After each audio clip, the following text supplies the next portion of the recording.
أعوذ بالله من الشيطان الرجيم.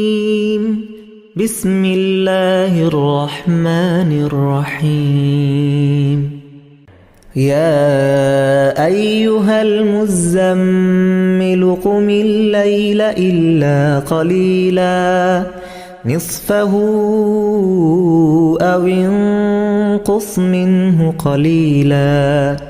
أو زد عليه ورتل القرآن ترتيلا إنا سنلقي عليك قولا ثقيلا إن ناشئة الليل هي أشد وطئا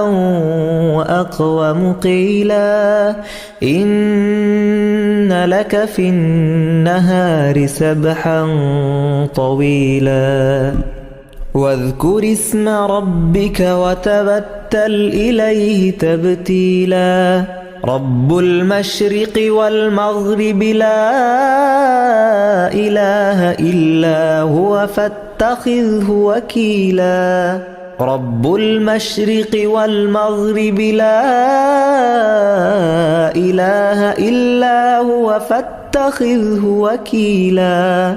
واصبر على ما يقولون واهجرهم هجرا جميلا وذرني والمكذبين أولي النعمة ومهلهم قليلا إن لدينا أنكالا وجحيما وطعاما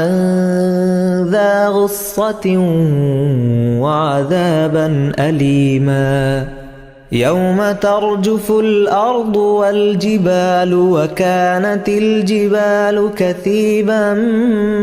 مهيلا إنا أرسلنا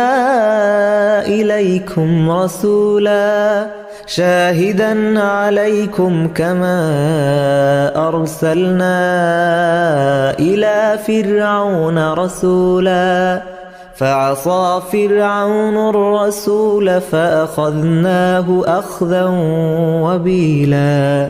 فكيف تتقون إن كفرتم يوما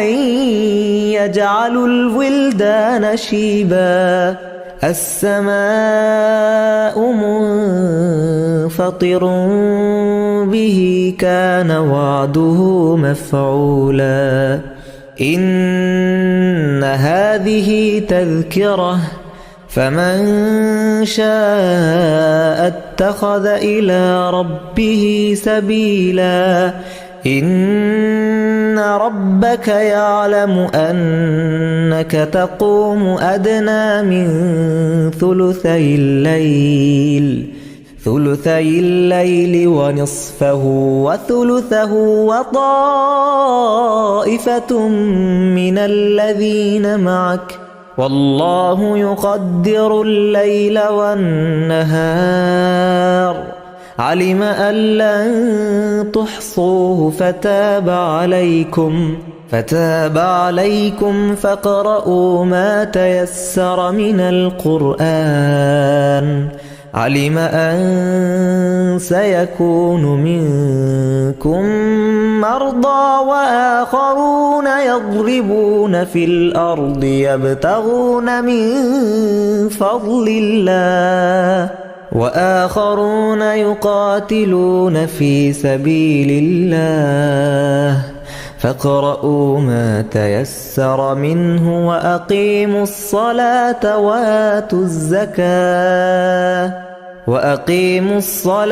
وآتوا الزكاة وأقرضوا الله قرضا حسنا وما تقدموا لأنفسكم من خير تجدوه عند الله هو خيرا